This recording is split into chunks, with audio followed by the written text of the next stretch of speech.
చంద్రబాబు నాయుడు గారికి most practical solution ఇచ్చినాం మనం.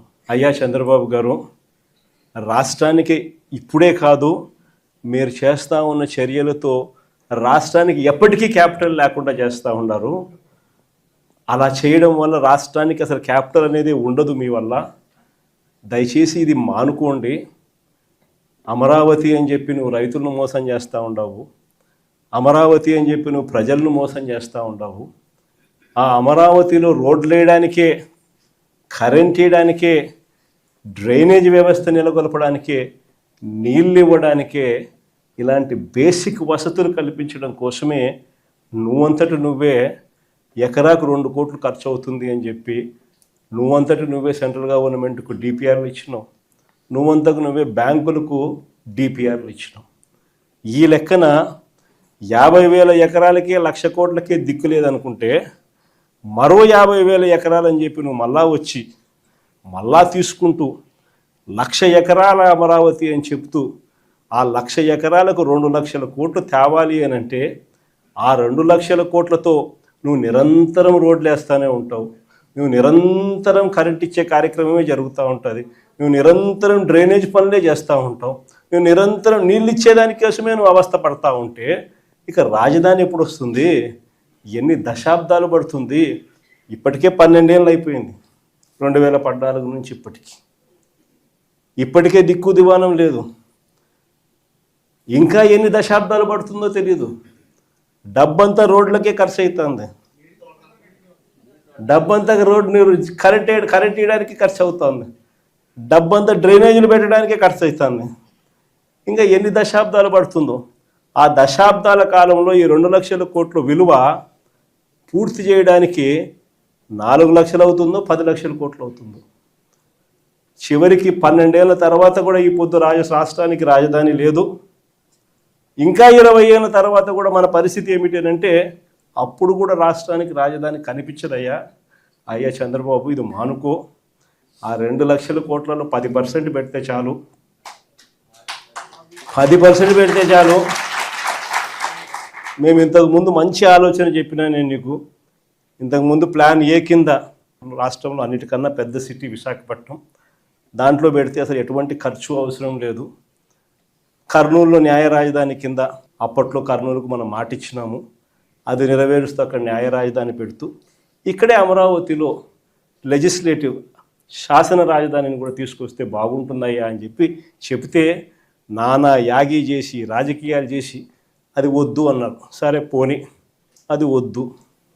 పోనీ ఈ ప్రాంతంలో అయినా కానీ నువ్వు చేసే పనికి అసలు రాజధాని లేకుండా పోతుందయ్యా. ఆ పని చేయకుండా కనీసం ఇక్కడైనా ఆలోచన చేయి. మచిలీపట్నంలో నువ్వు కాదయ్యా పోర్టు కట్టింది, మేము కట్టాం. మచిలీపట్నంలో పోర్టు మనం కట్టాం. మన హయాంలోనే మనం భూములు తీసుకుంటాం, మన హయాంలోనే మనము అనుమతులు తీసుకొచ్చినాం, మన హయాంలోనే మనం ఫైనాన్షియల్ క్లోజర్ చేసినాం, మన హయాంలోనే మనం బ్యాంకులతో నీట్గా టైఅప్ కూడా చేసి స్టార్ట్ చేసి 30-40% వర్కులు కూడా పూర్తి చేసినాం మన హయాంలోనే. ఆ పోర్టు అయిపోతుంది. మచిలీపట్నం నుంచి విజయవాడకు కేవలం 70 కిలోమీటర్లు, విజయవాడ నుంచి గుంటూరుకు మరో 40 కిలోమీటర్లు, మొత్తం ఈ 110 కిలోమీటర్లు హైవే ఉందయ్యా. విజయవాడలో ఇంటర్నేషనల్ ఎయిర్పోర్ట్ ఉంది, మచిలీపట్నంలో పోర్ట్ వస్తూ ఉంది.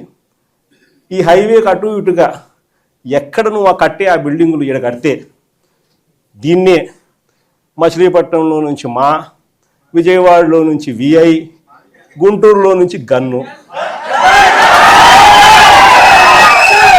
మావిగన్ అని చెప్పి ఈ 110 కిలోమీటర్లు ఈ ఎకనామిక్ కారిడార్ కింద, క్యాపిటల్ కారిడార్ కింద డిక్లేర్ చేసి ఆ కట్టే బిల్డింగ్లు ఆడ కట్టుకోకుండా ఇక్కడ కట్టయ్యా. 2 లక్షల కోట్లలో నువ్వు పెట్టే అమౌంట్లో 10% ఇక్కడ పెడితే చాలయ్యా.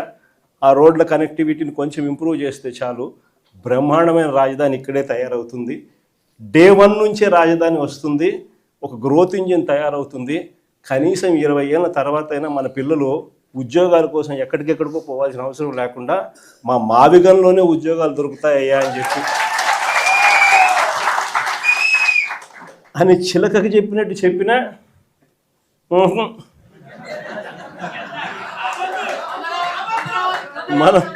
మనం ఎంత బాగా చెప్పినా కానీ, ఎంత లౌక్యంగా చెప్పినా కానీ ఆహా, ఎందుకు ఆహా, ఎందుకు వద్దు, కారణం ఆడ 2 లక్షల కోట్లు వర్కులు, మొబిలైజేషన్ అడ్వాన్స్ 10%, అందులో 8% తీసుకోవడం. సో ఈ ఆదాయాలు అనేటివి ఉండవు కదా మావిగన్ అంటే, కాబట్టి వద్దు. దాంట్లో కాంట్రాక్టర్లు ఎవడు అంటే ఒకడు ఈనాడు వియంకుడు, ఇంకొకడు బలుసు శ్రీనివాసరావు, ఇంకో బినామీ, అంత ఇల్లే దోచుకోవడం, పంచుకోవడం, తినుకోవడం. అందుకని ఆహా, జగన్ ఏం చెప్పినా ఆహా. ఇంకొక ఆయన ఆంధ్రజ్యోతి ఆయన నుంచి ఆయనకు ఎంత బాధనో, దోచుకునేది, పంచుకునేది, తినుకునేది కట్ అయిపోతుందని చెప్పి ఆయనకి ఎంత బాధ. వైఎస్ఆర్సీపీ శ్రేణులందరి మీద అన్యాయమైన మాటలు, దుర్మార్గమైన మాటలు మాట్లాడతారు. అసలు నిజం చెప్పాలంటే నేను ఇదే రాధాకృష్ణకి చెప్తా ఉండ, నువ్వు అన్న మాటలు రేపొద్దున మా ప్రభుత్వం వచ్చినాక నిన్ను తిప్పని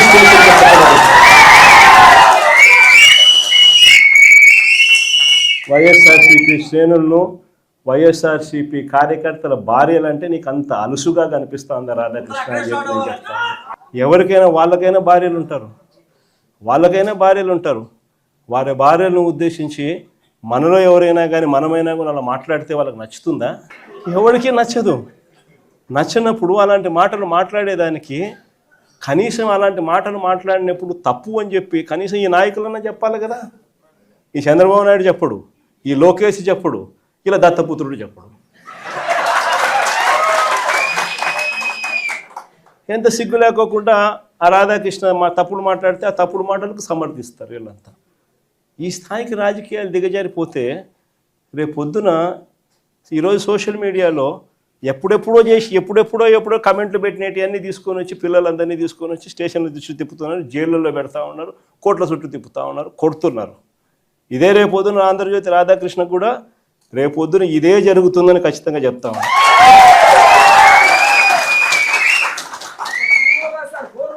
అసలు మహిళల గురించి ఇంత తక్కువగా చూసే కార్యక్రమం, తక్కువగా మాట్లాడే కార్యక్రమం, ఈ పరిస్థితులన్నీ కూడా రాష్ట్రంలో ఎందుకు వచ్చినాయి?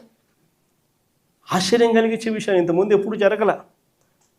కోడూరు ఎమ్మెల్యే ఆరవ శ్రీధర్, అసలు నాకు నిజంగా ఆశ్చర్యం అనిపిస్తుంది. జనసేన ఎమ్మెల్యే అంట మోసం చేశాడని, అత్యాచారం చేశాడని చెప్పి పాపం ఆ పాప ఆందోళన చేస్తూ ఉంటే ప్రతి ఒక్కరికి కంప్లైంట్ ఇస్తే ఆ పాపను కొడుతున్నారు. ఆ పాప రోడ్డెక్కితే ఆ పాప రోడ్డెక్కి నాకు అన్యాయం జరిగిందని ఆ పాప చెప్తే ఆ పాపను కొడుతున్నారు పోలీసుల సమక్షంలో. ఇంకొకడు నర్సరావుపేట ఎమ్మెల్యే, ఇంకొకడు కళ్ళ ముందరే కనిపిస్తుంది ఎస్పీ ఆఫీసుకి పోయి బాత్రూంలోకి పోయి డోర్ కడేసుకుంటాడు. అసలు ఎస్పీ ఆఫీసులోకి పోవడం ఏంది, బాత్రూంలోకి పోయి నువ్వు డోర్ కడేసుకోవడం ఏంది, డోర్ కడేసుకొని నువ్వు స్ట్రైక్ చేయడం ఏంది? దానికి చంద్రబాబు నాయుడు పంచాయతీ చేస్తాడు. పోయి లోపల బొక్కలో వేయకుండా చంద్రబాబు నాయుడు పంచాయతీ చేస్తాడు. ఇంకోడు చూస్తాడు బిఆర్ నాయుడు అని, ఇంకోడు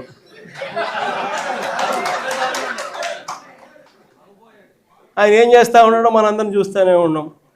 తప్పు చేసినాడు, టీటీడీ చైర్మన్గా ఉండి చెయ్యకూడని పనులు, చెయ్యకూడని తప్పులు చేస్తే ఏం చేయాలా? మనిషిని ఊడబెరకాలన్నా, పోస్టుల నుంచి తీసేయాలన్నా లేదా? ఈ మనిషి ఏం చేస్తున్నాడు? పక్కన పెట్టుకుంటాడు ఆ మనిషిని పక్కన పెట్టుకొని తిప్పుతున్నాడు. అసలు ఎంత దారుణంగా తయారైపోయినారు అని అంటే ఆశ్చర్యం కలిగించే విషయాలు ఇవన్నీ కూడా. ఇంకొకరు కేజీబీవీ ప్రిన్సిపల్, ఆముదాల వలస ఎమ్మెల్యే కూన రవికుమార్ అనేవాడు వేధించినాడు నన్ను అని చెప్పి ఆ తల్లి వచ్చి కంప్లైంట్ ఇస్తే నో యాక్షన్, పట్టించుకునేవాళ్ళు లేడు. ఇంకొకడు ఆడవాళ్ళకి అశ్లీలంగా ఫోన్లు చేసి, అశ్లీలంగా వీడియో కాల్స్ చేసిన Guntur MLA, Guntur east MLA Nazeer ఇంకోడు సోషల్ మీడియాలో వైరల్ అవుతూ ఉంది. ఆడవాళ్ళకి ఫోన్ చేసి అశ్లీలంగా ఈ మనిషి వ్యవహరిస్తూ ఉండడం కనపడతా ఉంది. ఏం చేయాలి చంద్రబాబు నాయుడు? యాక్షన్ తీసుకోవాలన్నా, జైల్లో పెట్టాలన్నా, కనీసం ఇట్లాంటి జరగకుండా అట్లా చేస్తేనే కదా ఇట్లాంటి జరగకుండా ఉంటాయి. No action. ఇంకొకడు మహిళలపై దారుణమైన లైంగిక దాడికి చేసినాడు ఇంకోడు. ఇంకోడు పేరు కోనేటి ఆదిమూలం. దారుణంగా మహిళలపై లైంగిక దాడికి పాల్పడ్డా ఆ వీడియోలు బయటికి వచ్చినా ఆ ఆదిమూలంపై నో యాక్షన్. వీళ్ళంతా ఎమ్మెల్యేలు. ఒకరిని చూసి ఇంకొకడు, ఒకడు చేస్తే ఏం యాక్షన్ లేదు, సరే ఆయన మీద ఏం యాక్షన్ లేదు, ఇంక నా మీద ఏం యాక్షన్ తీసుకుంటారని ఇంకొకడు, ఒకరిని చూసి ఇంకొకడు. అందరూ కూడా రాక్షసులు అవుతా ఉన్న పరిస్థితులు. ఇంకొకడు సరే ఎమ్మెల్యేల కథ దేవుడు ఎరుగు. సంధ్యారాణి అని ఒక మంత్రి పిఏ మహిళలను లైంగికంగా వేధించినాడని చెప్తే ఆ పిఏ మీద కూడా నో యాక్షన్, పైగా ఆ మహిళ మీద కేసు. ఈ స్థాయిలో మహిళల పరిస్థితి రాష్ట్రంలో ఉంటే ఇంకొకడు లాస్ట్కు చివరకు ఈ ఆంధ్రజ్యోతి రాధాకృష్ణ, ఈ మనిషి మాట్లాడే మాటలు. ఒకరిని చూసి ఇంకొకడు. అంత ఆటవిక ప్రపంచంలో అందరూ కూడా రాక్షసులై ఏ మాదిరిగా రాష్ట్రంలో పరిపాలన సాగుతోందని చెప్పడానికి ఇవన్నీ కూడా నిదర్శనాలు. ఇలాంటి పరిస్థితుల మధ్య రాష్ట్రంలో యుద్ధం జరుగుతూ ఉంది. ఒకవైపున ప్రజల తరపున, మంచి తరపున, ప్రజలకు మంచి చేయాలన్న ఆరాటంతో వైఎస్ఆర్సీపీ ఒకవైపున నిల్చుంటే, మరోవైపున రాష్ట్రాన్ని అన్ని రకాలుగా చెడు చేస్తూ రాష్ట్రాన్ని దోచుకొని తింటున్న తెలుగుదేశం పార్టీ మరో పక్క. ఇక్కడ యుద్ధం జరుగుతూ ఉంది. ఈ యుద్ధంలో ఖచ్చితంగా దేవుడు మన పక్షాన్ని నిలుస్తాడు. రేపు పొద్దున ఎన్నికలు ఎప్పుడు వచ్చినా ప్రజలు ఫుట్బాల్ దన్నట్టుగా దంతా తెలుగుదేశం పార్టీని